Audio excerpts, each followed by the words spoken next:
আসসালামু আলাইকুম। সবাইকে স্বাগত জানাচ্ছি আমার আজকের নতুন একটি রেসিপি দেখার জন্য। আজকে আপনাদের সাথে শেয়ার করব বেগুন দিয়ে একদম নতুন একটি রেসিপি। বেগুনের এই রেসিপিটির কী নাম দেওয়া যায় আপনারা কমেন্টে জানাতে ভুলবেন না। আশা করি রেসিপিটি আপনাদের কাছে সহজ এবং ভালো লাগবে। চলুন দেখে নেই রান্নাটি করতে কী কী লাগছে পুরো প্রস্তুত প্রণালী। আমি এখানে 2টি গুল বেগুন নিয়েছি, ভালো করে ধুয়ে প্রথমে নিয়েছি। তারপরে এখন বেগুনগুলোকে গোল করে টুকরো করে নিচ্ছি। আপনারা আপনাদের পছন্দ মতো লম্বা করেও টুকরোগুলো করতে পারেন। তো এইভাবে বেগুনগুলো টুকরো করে নিব। আর এই বেগুনের টুকরোগুলো কিন্তু একদম পাতলা হওয়া যাবে না, একটু মোটা করে টুকরোগুলো করতে হবে, যেরকমটা আমি করেছি। তারপরে এখন এই বেগুনের টুকরোগুলোকে একটা মিক্সিং বলে নিয়ে তারপর বলটাকে আমি এক সাইডে রেখে দিচ্ছি। আর এখানে একটা গ্রাইন্ডারের জার নিয়েছি। আমি এখানে কিছু কাজু বাদাম প্রায় 3 টেবিল চামচের মতো হবে। তারপরে এখানে 1 টেবিল চামচ সাদা এবং কালো সরিষা মিক্সড করে তারপরে 1 টেবিল চামচ সরিষা দিয়ে দিলাম, আস্ত সরিষা দিয়ে দিলাম। এখানে 2টা দেশি পেঁয়াজ এবং 4-5টা বড় রসুন কোয়া। তারপরে এখানে আমি 4টি কাঁচামরিচ দিয়ে দিলাম 2.5 টেবিল চামচ টক দই। এখন জারের মুখটা লাগিয়ে পেস্ট করে নিচ্ছি। তো সবগুলো কিন্তু সুন্দরভাবে পেস্ট হয়ে গিয়েছে। এই পেস্টটা কিন্তু একদম মিহি হবে। এখন আমি এই পেস্টটাকে একটা বাটিতে নিয়ে নিচ্ছি। বাদাম সরিষা এই পেস্টটাকে বাটিতে নেওয়ার পর এক সাইডে রেখে দিচ্ছি। এখন যে আমি বলে রেখেছিলাম বেগুনের টুকরোগুলো এখানে আমি দিয়ে দিচ্ছি পরিমাণ মতো লবণ, দিয়ে দিচ্ছি এখানে সামান্য পরিমাণে মরিচ গুঁড়া এবং সামান্য পরিমাণে হলুদ গুঁড়া। এখন এই হলুদ গুঁড়া, মরিচ গুঁড়া এবং লবণগুলোকে বেগুনের টুকরোর গায়ে ভালো করে মাখিয়ে নিতে হবে। তো এইভাবে আমি সবগুলো বেগুনের গায়ে মাখিয়ে নিচ্ছি।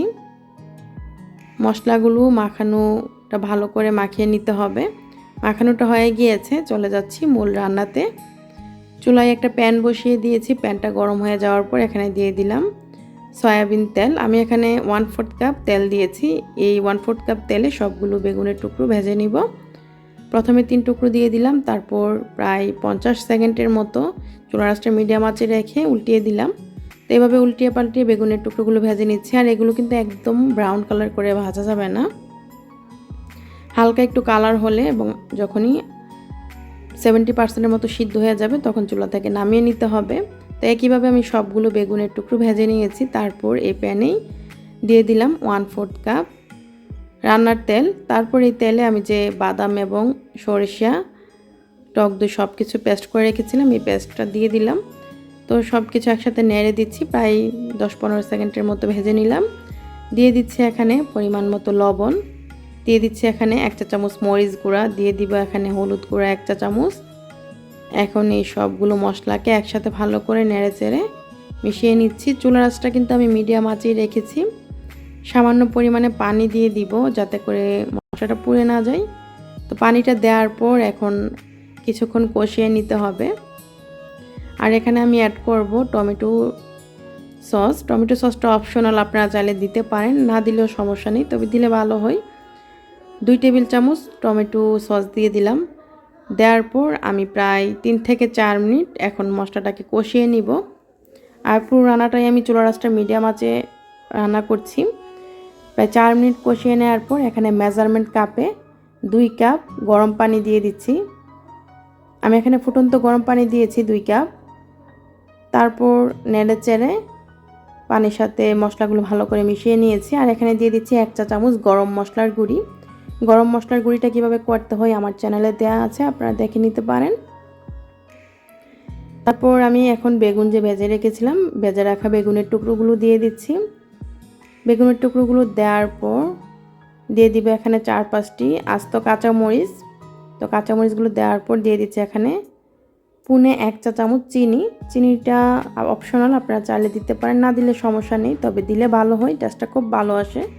দিয়ে দিচ্ছি এখানে 1 টেবিল চামচ তেঁতুলের পেস্ট। আমি তেঁতুলটাকে হাত দিয়ে চেপে তারপর একটু সামান্য পানি দিয়ে এই তেঁতুলের মারটা বের করে নিয়েছি। তেঁতুলের পেস্ট কিংবা মার যেটাই বলুন এখানে দিয়ে দিলাম। তো ঢাকনা দিয়ে ডেকে রেখে দিচ্ছি 5 মিনিট। 5 মিনিট পর চুলার আঁচটা মিডিয়াম আঁচে রেখেছিলাম। তো আমি হাতাটাতে ধরে একটু ঝাঁকিয়ে দিচ্ছি, মানে উল্টিয়ে পাল্টিয়ে নাড়লে কিন্তু বেগুনের টুকরোগুলো ভেঙে যাবে। আর আবারও ডেকে রেখে দিচ্ছি আরও কিছুক্ষণ। এই যে দেখুন কিছুক্ষণ পর আমি হাতাটাতে ধরে ঝাঁকিয়ে দিচ্ছি, তারপর ঢাকনা দিয়ে ডেকে রেখে দিব প্রায় আরও মিনিট খানিক।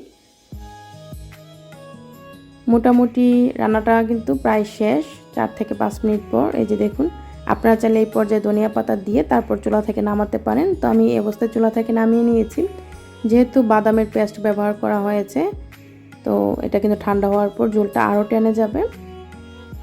গরম গরম অবস্থায় আমি একটা প্লেটে বেড়ে নিচ্ছি। আর নিশ্চয়ই দেখে বুঝতে পারছেন, এই বেগুনের ভুনা বলতে পারেন কিংবা বেগুনের রোস্টও বলতে পারেন।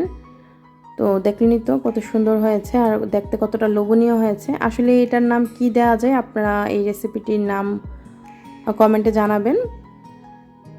চেষ্টা করেছি সহজভাবে আপনাদের সাথে বেগুনের এই রেসিপিটি শেয়ার করতে। আপনারা বাসায় অবশ্যই ট্রাই করবেন। রুটি, পরোটা, সাদা ভাতের সাথে খেতে কিন্তু দারুণ হয়। রেসিপিটি কেমন লেগেছে কমেন্টে জানাতে ভুলবেন না। রেসিপিটি যদি ভালো লাগে লাইক, কমেন্ট, শেয়ার দিয়ে সাথেই থাকবেন।